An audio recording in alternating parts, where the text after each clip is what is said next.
Okay, next మనకు విద్యుత్ రంగం మీద మనకు జనరల్గా మనకు యాజ్ పర్ సోషో ఎకనామిక్స్ సర్వేలో ఇచ్చిన డేటా మనకు విద్యుత్ రంగం అంటే జనరల్గా 2023-24 డేటా ప్రకారం మనకు అడిగేది ఈ డేటాను బేస్ చేసుకొని క్వశ్చన్ అడుగుతారు. అంటే ఎలా అంటే ఆంధ్రప్రదేశ్లో ఎక్కువ విద్యుత్ ఉత్పత్తి దేని ద్వారా జరుగుతుంది అంటాడు. ఆ బిట్టు మనకు అడుగుతాడు. అంటే ఈ డేటా అంతా మనం చదవాల్సిన అవసరం లేదు, గుర్తుపెట్టుకోవాల్సిన అవసరం లేదు. అంటే ఇక్కడ వాస్తవానికి సోషో ఎకనామిక్ సర్వే ప్రకారం ఆంధ్రప్రదేశ్లో 20,563.62 మెగావాట్ల విద్యుత్ ఉత్పత్తి ఉంది ఆంధ్రప్రదేశ్లో. అంటే ఇది కూడా మనకు ఎగ్జామ్లో అడిగారు. అంటే ఈ 20,563.62 మెగావాట్లలో ఆంధ్రప్రదేశ్లో ఎక్కువ విద్యుత్ ఉత్పత్తి దేని ద్వారా జరుగుతుంది అంటాడు. అంటే థర్మల్ ఉంటుంది, హైడ్రో ఉంటుంది, విండ్ పవర్ ఉంటుంది, సోలార్ పవర్ ఉంటుంది, బయోగ్యాస్ ఉన్నది. అంటే ఇన్ని రకాలుగా ఆంధ్రప్రదేశ్లో కరెంటు జనరేట్ అవుతుందండి. అంటే ఇప్పుడు జనరల్గా జెన్కో కరెంట్ ఉత్పత్తి చేస్తుంది. జెన్కో కరెంట్ ఉత్పత్తి చేస్తుంది, Andhra Pradesh power generation corporation limited అని. ఇక్కడ మనకు చూస్తే జెన్కో ఉత్పత్తి చేసే థర్మల్ విద్యుత్ మనం తీసుకుంటే ఇక్కడ 6,450 మెగావాట్లు అండి. 6,450 మెగావాట్లు థర్మల్. ఇక్కడ జల విద్యుత్ మనం హైడ్రో తీసుకుంటే జల విద్యుత్ ఇక్కడ జల విద్యుత్ తీసుకుంటే 1,773 మెగావాట్లు ఉంది కరెంట్ ఉత్పత్తి. అంటే Andhra Pradesh power development corporation limited 1983 మెగావాట్ల కరెంట్ ఉత్పత్తి చేస్తుంది. మరి ఇక్కడ గ్యాస్ ద్వారా ఉత్పత్తి అయ్యేది 216 మెగావాట్లు. ఇక్కడ ఐపీపీ ద్వారా ఉత్పత్తి అయ్యేది 2,586 మెగావాట్లు. 2,586 మెగావాట్లు. పవన విద్యుత్ అంటే విండ్ పవర్. ఇక్కడ 3,638 మెగావాట్లు. ఇక్కడ సోలార్ విద్యుత్ మనం చూస్తే ఇక్కడ 3,755 మెగావాట్లు అండి. ఇక ఇతర మెగా విద్యుత్ 153. అవన్నీ కూడితే మనకు 20,563.62 మెగావాట్లు వచ్చింది. అంటే మనకి ఇదంతా డేటా అడిగారని చెప్తున్నాం. దీన్ని బేస్ చేసుకొని క్వశ్చన్ అడుగుతారు. దీన్ని బేస్ చేసుకొని thermal, hydro, AP, PDC, gas, IPP అంటే ఐపీపీ అని ఉన్నది ఏపీలో. మరి ఐపీపీ అంటే ఏమొస్తుంది? పవన విద్యుత్ విండ్ పవర్ అంటే తెలుసు, సోలార్ పవర్ అంటే తెలుసు, గ్యాస్ మనకు తెలుసు. మరి ఇప్పుడు వాస్తవానికి మరి ఇక్కడ జనరల్గా మనం ఒకసారి తీసుకుంటే ఐపీపీ ఇంకా ఇంతవరకు చెప్పలేం మీరు. థర్మల్ అంటే బొగ్గు ద్వారా కరెంటు తయారైందండి. జల విద్యుత్ అంటే water. Andhra Pradesh power distribution, Andhra Pradesh power development corporation వాళ్ళు తయారు చేస్తారు. గ్యాస్ అంటే మనకు ఈస్ట్ వెస్ట్ గోదావరి జిల్లాలో ఆంధ్ర పవర్ ప్లాంట్ కానీ, గోదాం స్పెక్ట్రామ్ లిమిటెడ్ కానీ, జగూర్పాడు ప్లాంట్ కానీ, విద్యేశ్వరం కానీ, ఇదంతా గ్యాస్ ద్వారా, లాంకో ఇండస్ట్రీస్ కానీ కొండపల్లి దగ్గర, ఇదంతా గ్యాస్ ద్వారా ఉత్పత్తి అవుతుంది. ఐపీపీ అంటే మనకు సెంట్రల్ గవర్నమెంటు విద్యుత్ ఉత్పత్తి చేస్తుందండి. అందులో స్టేట్కు వాటా ఉంటుంది, ఇంటిగ్రేటెడ్ పవర్ ప్రాజెక్ట్ అని. దాంట్లో ఇంటిగ్రేటెడ్ పవర్ ప్రాజెక్ట్లో మనకు వాటాగా 2,586 మెగావాట్లు వస్తుంది. మరి అంటే కేంద్రం విద్యుత్ ఉత్పత్తి చేస్తే అలా రాష్ట్ర వాటాగా ఐపీపీది 2,586 మెగావాట్లు వస్తుంది. పవన విద్యుత్ 36-38 అయితే, సోలార్ 37-55 అయితే, ఆంధ్రప్రదేశ్లో ఇప్పటికీ ఫస్ట్ ప్లేస్ థర్మల్ విద్యుత్ అండి. ఆంధ్రప్రదేశ్లో ఎక్కువ విద్యుత్ ఉత్పత్తి దేని ద్వారా జరుగుతుందంటే థర్మల్ ద్వారా. మరి థర్మల్ ద్వారా విద్యుత్ ఉత్పత్తి జరుగుతుంది 6,450 మెగావాట్లు. 6,450 మెగావాట్లు ఫస్ట్ ఇది గుర్తుపెట్టుకోండి. రెండోది సోలారు, మూడోది పవన విద్యుత్ అని గుర్తుపెట్టుకోండి. ఆంధ్రప్రదేశ్లో విద్యుత్ ఉత్పత్తికి సంబంధించి సరైనది ఎంపిక చేయండి అన్నాడు అనుకోండి. ఆంధ్రప్రదేశ్లో పవర్కి సంబంధించి సరైనది గుర్తించండి అన్నాడు అనుకోండి. అన్నప్పుడు మనకు ఫస్ట్ ఏముందని చెప్పిన థర్మల్, రెండోది ఏముందని చెప్పిన సోలార్, మూడోది పవన విద్యుత్ విండ్ పవర్. మరి ఇక్కడ నాలుగోది ఏంటిది అంటే మరి ఇక్కడ వాస్తవానికి ఏపీపీడీసీ అన్ని రకాలుగా ఉత్పత్తి చేస్తుంది, కానీ మనకు నాలుగోది జల విద్యుత్ అంటే కేంద్ర వాటా మనకు నాలుగోది ఉన్నదండి, కేంద్ర వాటా. ఇక్కడ ఈ మూడు గుర్తుపెట్టుకుంటే సరిపోతుంది, థర్మల్, సోలారు, పవన్. అయితే మనకు ఇంకా అడిగేది ఇదొక్కటి అడుగుతాడు సర్వే మీద మనకు అడిగితే కొన్ని విద్యుత్ సంబంధించినవి ఉన్నాయండి, చాలా ఉన్నాయి దాని మీద చాలా మ్యాటర్ ఉన్నప్పుడు ఇక్కడ మనకు మేజర్గా ఇంకొకటి ఏమడుగుతాడంటే ఆంధ్రప్రదేశ్లో విద్యుత్తును అత్యధికంగా దేనికి వాడుతున్నారంటాడండి, డొమెస్టిక్ వాడుతున్నారు. డొమెస్టిక్ ఎక్కువ ఉంది, అగ్రికల్చర్ అని మనం దిద్దుతాం. అది దిద్దుతాం కాబట్టి తప్పు చేస్తాం కాబట్టి చెప్తున్నాం. ఇది ఆల్రెడీ గతంలో 2016 తెలంగాణ గ్రూప్ 2లో అడిగింది బిట్టు. తెలంగాణ గ్రూప్ 2లో అడిగింది కాబట్టి ఇలాంటి బిట్టు ఆంధ్రప్రదేశ్లో అత్యధికంగా కరెంటు దేనికి వాడుతున్నారంటే డొమెస్టిక్ అన్నప్పుడు గృహ అవసరాలకు ఎక్కువ వాడతారండి. డొమెస్టిక్ అంటే గృహ అవసరం. ఒకప్పుడు గృహ అవసరాలు లేవండి, ఒకప్పుడు మరి ఎక్కువ వాడింది అగ్రికల్చర్కి వాడారు, కానీ ఈ మధ్యలో గృహ అవసరాలు బాగా పెరిగిపోయినాయి. ఎందుకు పెరిగిపోయినాయి అంటే ఇళ్లల్లో వాస్తవానికి టీవీలు, మిక్సీలు, గ్రైండర్లు, ఏసీలు, సెల్లు రీఛార్జింగ్లు, వాషింగ్ మిషన్లు, వాటర్ హీటర్లు. ఇక చూడు, ఒక్క ఇంట్లో ఒక టీవీ ఇటు మోగుతుంది, అటు వాషింగ్ మిషన్ మోగుతుంది, అటు మిక్సీ మోగుతుంది, ఇటు చూడండి సెల్ రీఛార్జీలు పెడతా ఉంటారు, మళ్ళీ ఇటు వాటర్ హీట్ చేయడానికి బాత్రూమ్లలో గీజర్లు పెడతా ఉంటారు. ఎన్ని ఉన్నాయండి ఇంట్లో.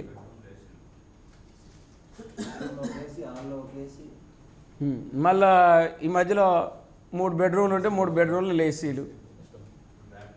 మళ్ళీ ఈ మధ్యలో టీవీలు ఉంటే భార్యకు ఒక టీవీ, భర్తకు ఒక టీవీ, గొడవ రాకుండా. మళ్ళీ ఇప్పుడు బైక్ రీఛార్జీలు, కార్ రీఛార్జీలు, ఛార్జింగ్ 4 ఫోన్లు ఉంటే 4 ఫోన్లకు ఛార్జీలు. ఇవన్నీ అందుకే గృహ అవసరాలు ఒకప్పుడు ఏముందంటే ఒక ట్యూబ్ లైట్ వేసి ఒక ఫ్యాన్ వేసుకుంటే అయిపోయి. గృహవసరాల యొక్క అవసరం పెరిగిపోయింది. వ్యవసాయ రంగానికి 24 గంటలు పవర్ ఇస్తే అక్కడ కూడా వినియోగం ఎక్కువ ఉంటుంది. 9 గంటలు ఇస్తాను కాబట్టి గృహ అవసరాల తర్వాతనే వ్యవసాయానికి ఎక్కువ వాడతారు. సెకండ్ ప్లేస్ అగ్రికల్చర్కి వాడతారు. అంటే కరెంటును రకరకాలుగా వాడతారు. డొమెస్టిక్, అగ్రికల్చరు, కమర్షియలు, ఇండస్ట్రీస్ ఇట్లా ఉంటాయి. అంటే మనకు ఇండస్ట్రీస్ అండ్ కమర్షియల్ అంటే ఏమొస్తుంది, వాణిజ్య అవసరాలు అంటాం. వాణిజ్య అవసరాలు అంటే ఇలాంటి కమర్షియల్స్. ఇది గృహము కాదు, ఇది కమర్షియలు. అంటే మనం దీన్ని గృహం కింద పెట్టుకుంటే కరెంట్ బిల్ తక్కువ వస్తుంది, కమర్షియల్గా కన్వర్ట్ చేసినప్పుడు ఎక్కువ వస్తుంది దీన్ని. అందుకే హౌస్ కిందనే పెట్టుకోవాలి దీన్ని ఎక్కువ బిల్లు. మరి చూడండి, మనం shopping malls, shopping complex, institutions ఇవన్నీ కమర్షియల్ కిందకి వస్తాయండి. ఇక ఇండస్ట్రీస్ ఇది మూడవది, కమర్షియల్ నాలుగవది. ఇంకా దేనికి వాడతారు కరెంటుని? పరిశ్రమలు 3, కమర్షియల్ 4, అగ్రికల్చర్ 2, డొమెస్టిక్ ఫస్ట్. ఇది కాకుండా ఇంకా స్ట్రీట్ లైట్స్కి వాడతారండి. ఇది కాకుండా రైల్వే ట్రాక్స్ వాడుతూ ఉంటారు. రైల్వే ట్రాక్స్ కూడా కరెంటు వాడుతూ ఉంటారు, అంటే రైళ్ళు నడపడానికి. తర్వాత మనం బజార్లలో స్ట్రీట్ లైట్స్కి వాడుతూ ఉంటారు కరెంటు. మరి అదే రైళ్ళు, మెట్రోలు, అన్ని రకాల రైళ్ళు. మరి ఎన్నిటికి మనం కరెంటు వాడుతున్నామంటే ఎక్కువ వాడేది డొమెస్టిక్ అని మనం సర్వేలు ఉంది కాబట్టి అది గుర్తుపెట్టుకోవాలి. తర్వాత అగ్రికల్చర్కి ఎక్కువ వాడతారు. అయితే ఆంధ్రప్రదేశ్లో 20,563 మెగావాట్ల కరెంట్ ఉత్పత్తి ఉంటే దాదాపు 213 లక్షల మంది కన్జ్యూమర్స్ ఉన్నారు ఆంధ్రప్రదేశ్లో, కరెంటు వినియోగించే కన్జ్యూమర్స్. 213 లక్షల కన్జ్యూమర్స్ ఉన్నట్లు మనకు సోషియో ఎకనామిక్ సర్వేలో ఉందండి. మరి 213 లక్షల కన్జ్యూమర్స్ ఉన్నారంటే చూడండి 21,67,000 వ్యవసాయ పంప్ సెట్లు ఉన్నాయి ఆంధ్రప్రదేశ్లో. అంటే 213 లక్షలు అంటే 2,13,00,000 అండి. కన్జ్యూమర్స్, కరెంటు వినియోగించే కన్జ్యూమర్ అంటే ఎట్లా క్యాలిక్యులేట్ చేస్తారు దీన్ని అంటే మీటర్ల ఆధారంగా క్యాలిక్యులేట్ చేస్తారు. ఇప్పుడు నీకు ఒక మీటర్ ఉంది, నువ్వు ఒక కన్జ్యూమర్, మీ ఇంట్లో 3 మీటర్లు ఉన్నాయి, ముగ్గురు కన్జ్యూమర్లు అవుతారు. అట్లా మీటర్ని బట్టి క్యాలిక్యులేట్ చేస్తారు. కానీ గవర్నమెంట్కి ఎక్కడో దొరక సమాచారం ఇది. మనం కరెంటు వాడేటప్పుడు మనకు కంపల్సరీ మీటర్ ఉండాలి. మీటర్లో కరెంటు తిరుగుతూ ఉంటుంది. కరెంట్ వేసినప్పుడు మీటర్లలో కరెంటును యూనిట్స్లో కొలుస్తారు. మనకు సబ్ స్టేషన్లో కిలో వాట్స్లో ఉంటుంది, పవర్ గ్రిడ్లో మెగావాట్స్లో ఉంటుంది. ఇంకా పవర్ గ్రిడ్ ఉత్పత్తి గిగావాట్లో ఉంటుంది. కరెంటుని గిగావాట్లో కొలవచ్చు, మెగావాట్లో కొలవచ్చు, కిలోవాట్లో కొలవచ్చు, యూనిట్లో కొలవచ్చు. అంటే కిలోవాట్ కంటే మెగావాట్ పెద్దది, మెగావాట్ కంటే గిగావాట్ పెద్దది. ఇది మరి యూనిట్లు, ఇగో ఈ నెల 200 యూనిట్ల కరెంటు గాలింది, 300 యూనిట్ల కరెంటు గాలింది అంటాం. మరి ఇది జనరల్గా 21 లక్షల వ్యవసాయ పంప్ సెట్లు ఉన్నాయి. దాదాపు 213 లక్షల మంది కన్జ్యూమర్స్ ఉన్నారు. ఈ 213 లక్షల మంది కన్జ్యూమర్స్ ఆంధ్రప్రదేశ్లో మొత్తం విద్యుత్ ఉత్పత్తిని విద్యుత్ వినియోగదారుల చేత భాగిస్తే తలసరి విద్యుత్ వినియోగం 1357 యూనిట్లండి. అంటే తలసరి విద్యుత్ వినియోగం ఎంత అంటే ఆంధ్రప్రదేశ్లో ఇది ఎక్కువగా గుర్తుపెట్టుకోవాలి. తలసరి విద్యుత్ వినియోగం, తలసరినే ఎంత వాడుతున్నాం మనం, తలసరి per capital consumption in electricity, per capital consumption in electricity, తలసరి విద్యుత్ వినియోగం 1357 కిలో వాట్స్ ఉందండి. యూనిట్స్ ఉంది, యూనిట్లు. అంటే ఒక ఆయన 2,000 వాడచ్చు, ఒక ఆయన 3,000 వాడచ్చు, ఒక ఆయన 4,000 వాడచ్చు. కానీ యావరేజ్న ఒక్కొక్క కన్జ్యూమర్ ఎంత కరెంటు వాడుతాడు? 1357 యూనిట్లు వాడుతాడండి. ఎట్లా వస్తుంది అది? మొత్తం విద్యుత్ ఉత్పత్తిని మొత్తం విద్యుత్ వినియోగదారుల చేత భాగించాలి. తలసరిన అంత కరెంటు వాడుతున్నాం కాబట్టి ఇది ఒక బిట్టు మనం పోటీ పరీక్షలో గుర్తుపెట్టుకోవాలి. విద్యుత్ ఎక్కువ ఉత్పత్తి అయ్యేది అదొకటి పోటీ పరీక్షలో గుర్తుపెట్టుకోవాలి. అయితే మనకు థర్మల్ ఉంది అని చెప్తున్నాం. థర్మల్లో మనకు మేజర్గా నార్ల తాతారావు థర్మల్ పవర్ స్టేషనే మేజర్ ఎక్కువ కరెంట్ ఉత్పత్తి చేసేది. అంటే Vijayawada super thermal power station అంటామండి. అంటే Vijayawada super thermal power station ఉంది, Rayalaseema super thermal power station ఉంది, Damodaram Sanjeevaiah super thermal power station ఉంది, Simhadri super thermal power station ఉంది. అంటే సూపర్ థర్మల్ పవర్ స్టేషన్ అంటే 1000 మెగావాట్స్ ఎబోవ్ కరెంట్ ఉత్పత్తి చేస్తే దాన్ని సూపర్ థర్మల్ పవర్ స్టేషన్ అంటారు. ఏ విద్యుత్ కేంద్రం అయితే 1000 మెగావాట్ల కంటే ఎక్కువ కరెంటు తయారు చేస్తుందో దాన్ని సూపర్ థర్మల్ పవర్ స్టేషన్స్ అంటారు. ఇక్కడ 1000 ఎబోవ్, 4000 ఎబోవ్ ఇది ultra mega thermal power station అంటారు. దీన్ని ultra mega thermal power station అంటారండి. దీన్ని 4000 మెగావాట్ల కంటే ఎక్కువ కరెంట్ ఉత్పత్తి చేస్తే, అంటే 4000 మెగావాట్ల కంటే ఎక్కువ కరెంట్ ఉత్పత్తి చేసేదాన్ని ultra mega thermal power station. ఏదంటే థర్మల్ కావచ్చు, జల కావచ్చు అది. మరి ఇక్కడ సూపర్ థర్మల్ అంటే 1000 మెగావాట్ల పైగా కరెంట్ ఉత్పత్తి చేయాలి. మరి ఇప్పుడు మనకు చెప్పిన కదా, సింహాద్రి ఉంది, విజయవాడ ఉంది. విజయవాడలో మీకు ఇబ్రాహీంపట్నం దగ్గర ఉందండి. తర్వాత రాయలసీమలో కడప జిల్లాలో ముద్దనూరు దగ్గర ఉంది థర్మల్ పవర్ స్టేషన్. మరి ఎర్రగుంట్ల, ముద్దనూరు, పొద్దుటూరు దగ్గర థర్మల్ పవర్ స్టేషన్ ఉంది. నీకు నెల్లూరులో కూడా ఉంది Damodaram Sanjeevaiah thermal power station అని. ఈ 4 మెగా అంటే ఎక్కువ కరెంట్ ఉత్పత్తి చేస్తాయి. 1000 పైగా ఉన్నాయి కాబట్టి 6454 మెగావాట్లు. ఇక ఆంధ్రప్రదేశ్లో ఎగువ సీలేరు జల విద్యుత్ కేంద్రం, దిగువ సీలేరు జల విద్యుత్ కేంద్రం, డొంకరాయ జల విద్యుత్ కేంద్రం, శ్రీశైలం జల విద్యుత్ కేంద్రం, నాగార్జున సాగర్ జల విద్యుత్ కేంద్రం, మరి తుంగభద్ర జల విద్యుత్ కేంద్రం, బలిమెల జల విద్యుత్ కేంద్రం, మాచికండ్ జల విద్యుత్ కేంద్రాలను ఉన్నాయండి. ఇంకా మనకు పోలవరం జల విద్యుత్ కేంద్రం ఉత్పత్తి స్టార్ట్ చేయలే. అంటే ఇవాళ ఆంధ్రప్రదేశ్ అండ్ ఇక్కడ ఒడిస్సాలో బలిమెలా ఉంది, మాచికాండ్ ఉంది, ఉమ్మడి జల విద్యుత్ కేంద్రం. ఆంధ్రప్రదేశ్ కర్ణాటకల మధ్య తుంగభద్ర జల విద్యుత్ కేంద్రం ఉంది. ఆంధ్రప్రదేశ్ తెలంగాణ మధ్య నాగార్జున సాగర్ శ్రీశైలం జల విద్యుత్ కేంద్రం ఉంది. ఓన్లీ ఏపీలో ఎగువ సీలేరు దిగువ సీలేరు డొంకరాయ జల విద్యుత్ కేంద్రాలు ఉన్నాయి. అట్లా ఇవన్నీ జల విద్యుత్ ద్వారా మనకు 1773 మెగావాట్లు కరెంట్ ఉత్పత్తి అవుతుంది. మరి ఇక్కడ మనం పవన విద్యుత్ చూస్తే కొండపల్లి పవన విద్యుత్ కేంద్రం ఉంది, తిరుపతి పవన విద్యుత్ కేంద్రం ఉంది, రామగిరి అనంతపురం జిల్లాల రామగిరి పవన విద్యుత్ క్షేత్రాలు ఉన్నాయి.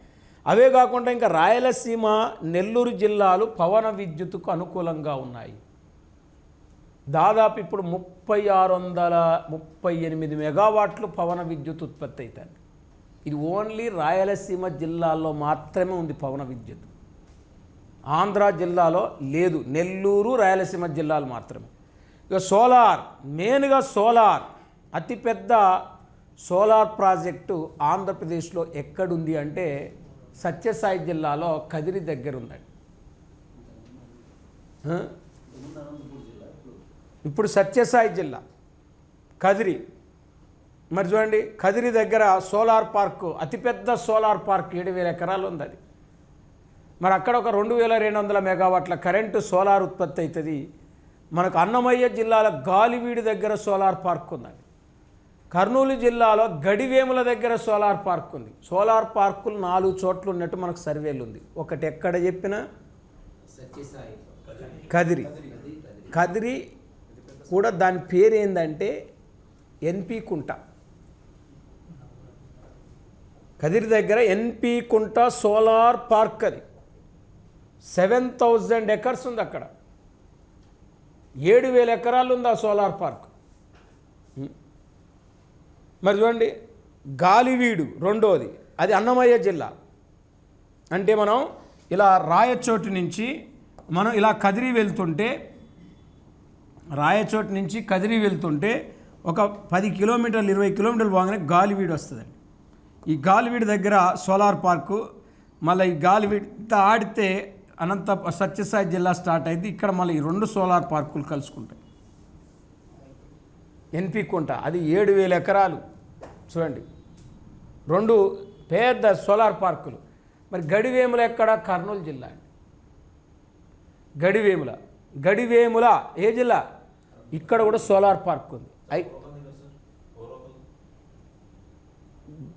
ఓర్వకల్లు కూడా కర్నూలు జిల్లానే.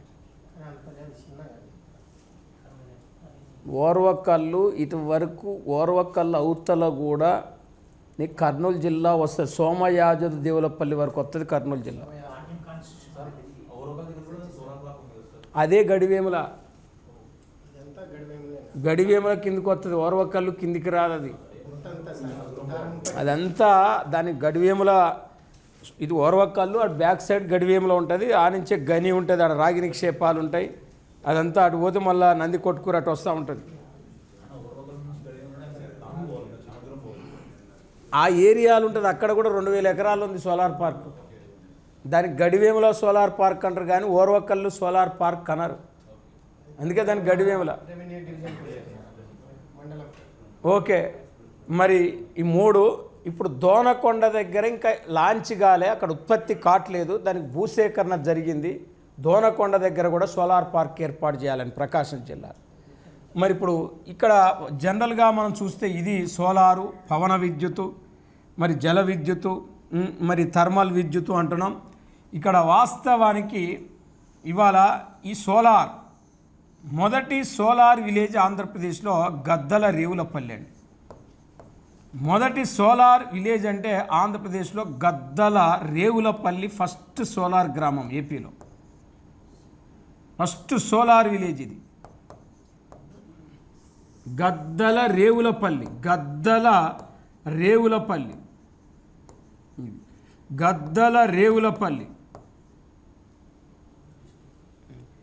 ఇది అన్నమయ్య జిల్లాలో రైల్వే కోడూరు దగ్గర ఉంది. ఇది మరి అన్నమయ్య జిల్లాలో రైల్వే కోడూరు దగ్గర ఈ విలేజ్ ఉంది. First solar village in Andhra Pradesh.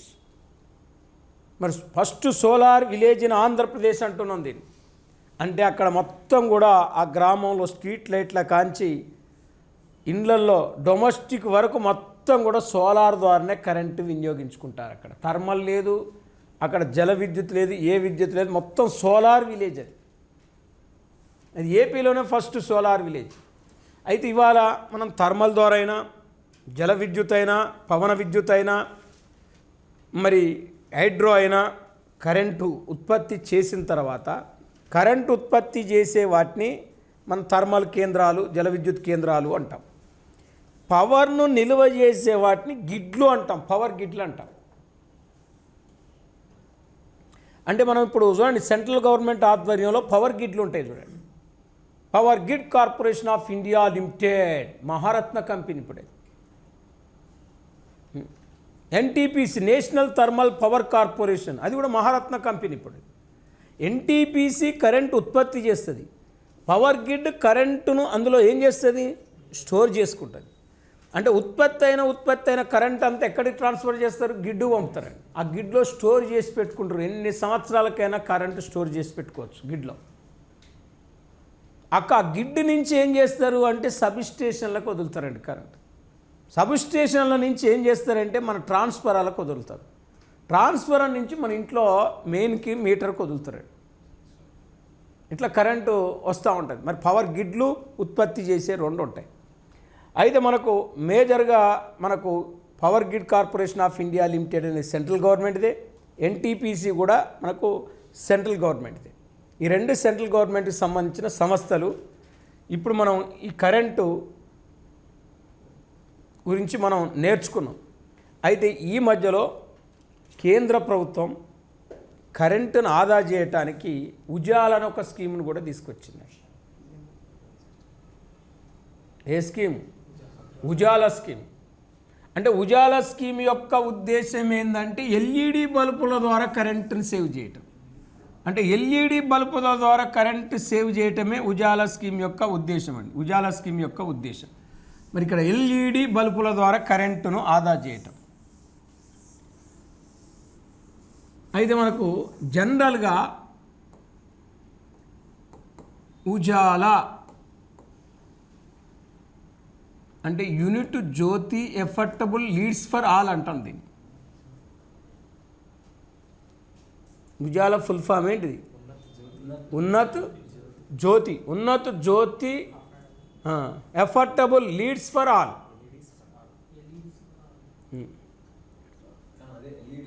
Leads for all అంట. మరి అలాంటిది ఉజాలా స్కీమ్ అనేది ఏ ఉద్దేశంతో తీసుకొచ్చారు? ఎల్ఈడి బల్బుల ద్వారా కరెంటును ఆదా చేయటం అండి. అంటే 7 వాట్ల బల్బు, 9 వాట్ల బల్బు అని ఉంటుంది ఎల్ఈడి. 7 watts 9 watts. ఆ 7 వాట్స్ 9 వాట్స్ ఎల్ఈడి బల్బులను ప్రభుత్వం 10 రూపాయలకి అందిస్తుంది సబ్సిడీ ధరలకి. అంటే 10 రూపీస్ 7 వాట్స్ 9 వాట్స్ యొక్క బల్బు, ఎల్ఈడి బల్బు సబ్సిడీ పేరు మీద కన్జ్యూమర్లకు 10 రూపీస్కి అందజేస్తుంది. ఆ ఎల్ఈడి బల్బులు వాడినప్పుడు, ఇప్పుడు ఇది ఏ బల్బు? ఎల్ఈడి. అది కూడా ఇవన్నీ ఎల్ఈడి ట్యూబ్ లైట్లే. కరెంటు తక్కువ. ఇప్పుడు ఎల్ఈడి ఏసీలు వచ్చినాయి, ఎల్ఈడి టీవీలు వచ్చినాయి. కరెంటు కాలినట్టే కాలుతుంది. ఇంకా మనకు భవిష్యత్తులో హైబ్రిడ్ వస్తాయి చూడండి. కరెంటు కాలుతుంది, మళ్ళీ జనరేట్ అవుతూ ఉంటుంది. ఇప్పుడు హైబ్రిడ్ కార్లు వచ్చినట్టు. హైబ్రిడ్ కార్లలో పెట్రోల్ 10 లీటర్లు పోసినాం అనుకోండి, 10 లీటర్లు తాగి మళ్ళీ 5 లీటర్లు రీసైక్లింగ్ చేస్తుంది అల్లనే. హైబ్రిడ్ కార్లు చాలా వచ్చినాయి ఇప్పుడు మార్కెట్లో. కరెంటు మన పెట్రోల్ చాలా సేవ్ అవుతుంది హైబ్రిడ్ కార్లు కొనుక్కుంటే. మనం ఈ నుంచి ఒక 10 లీటర్లు పోసినాం కార్లో, ఈ నుంచి ఒక 100 కిలోమీటర్లు పోయింది, అయిపోయింది. మళ్ళీ పోయాలి మనం. కానీ అక్కడ కాదు, మళ్ళీ 5 లీటర్లు ఉత్పత్తి చేసుకుంటుంది లోపల. అప్పుడు మనకు పెట్రోల్ ఖర్చు కలిసి వస్తుంది హైబ్రిడ్ కారు కొనుక్కున్నప్పుడు. రీసైక్లింగ్ చేసుకుంటూ ఉంటుంది పెట్రోల్. అట్లా ఇక్కడ కరెంటును కూడా ఇది రీసైక్లింగ్ చేసుకొని ఆదా చేసుకుంటుందండి. ఇలా ఆంధ్రప్రదేశ్లో దాదాపు 13,085 గ్రామ పంచాయతీలండి. 13,085 గ్రామ పంచాయతీలులో 25,50,000 ఎల్ఈడి బల్బులు అమర్చారు ఆంధ్రప్రదేశ్లో. మీ ఊళ్ళల్లో అన్ని మీ ఊరు గ్రామ పంచాయతీ అయితే మీ గ్రామ పంచాయతీలో ఎల్ఈడి బల్బులు ఉన్నాయా? మరి ఇక్కడ మనకు సర్వేలో రాసిండు ఆంధ్రప్రదేశ్లో 13,085 గ్రామ పంచాయతీలనట ఈ పథకం కింద 25,50,000 ఎల్ఈడి బల్బులను అమర్చడం జరిగిందని. ఏ పథకం కింద? ఉజాలా పథకం. మరి ఉజాలా పథకం యొక్క ఆశయం ఏంది? ఇది 2016లో సెంట్రల్ గవర్నమెంట్ తీసుకొచ్చింది. 2016 ఏప్రిల్ 30న తీసుకొచ్చింది. అంటే 2016 ఏప్రిల్ 30న సెంట్రల్ గవర్నమెంట్ తీసుకొచ్చిన స్కీమ్ ఇది. ఎల్ఈడి బల్బుల ద్వారా కరెంటుని సేవ్ చేయటం. ఇలాంటి స్కీమును ఏపీ గవర్నమెంట్ బాగా యూటిలైజ్ చేసుకుంది. అంటే గ్రామ పంచాయతీలలో కూడా స్ట్రీట్ లైట్స్ అనేవి ఉంటాయి. ఆ స్ట్రీట్ లైట్కి అయ్యే ఖర్చు అంతా గ్రామ పంచాయతీ భరించాలి. మరి కరెంటు బిల్లు వస్తుంది గ్రామ పంచాయతీకి, వచ్చినప్పుడు ఆ కరెంటు బిల్లు యాంచి కడతారని గ్రామ పంచాయతీలు, అందుకే కరెంటును ఆదా చేస్తారు ఈ బల్బులతోటి. ఇలా ఆంధ్రప్రదేశ్లో 110 మున్సిపాలిటీలలో కూడా ఎల్ఈడి బల్బులను అమర్చడం జరిగిందని చెప్పడం జరిగింది సర్వేలో. 110 మున్సిపాలిటీలలో కూడా ఎల్ఈడి బల్బులను అమర్చారండి. ఎన్ని మున్సిపాలిటీలలో? 110 మున్సిపాలిటీలలో ఎల్ఈడి బల్బులను అమర్చటం జరిగింది. అదే మున్సిపాలిటీలలో కూడా రాత్రి స్ట్రీట్ లైట్స్ వేస్తారు. వేసినప్పుడు కరెంటు కాలుతుంది కాబట్టి మున్సిపాలిటీలో కూడా పవర్ సేవ్ చేయాలి, మున్సిపాలిటీలో కరెంటు బిల్లు ఎక్కువ రాకుండా. మరి అందుకే ఇప్పుడు ఈ పథకాన్ని ఆంధ్రప్రదేశ్ సమర్థవంతంగా వినియోగించుకుంది. ఇవాళ ఆంధ్రప్రదేశ్లో 100%కి 100% ఎల్ఈడి బల్బులతో వెలుగుతున్న సిటీ విశాఖపట్నం సిటీ. 100%కి 100% ఎల్ఈడి బల్బులతో వెలుగుతున్న city Visakhapatnam city. Visakhapatnam city మొత్తం విశాఖపట్నం సిటీ అంతా ఎల్ఈడి బల్బులను అమర్చటం జరిగింది. చూడండి, మరి ఇది మనకు పవర్ సెక్టార్ సంబంధించిన అంశం. ఇప్పుడు మనం జనరల్గా సేవా రంగాన్ని మనం పరిగణలోకి తీసుకుంటే సర్వీస్ సెక్టార్ అనేది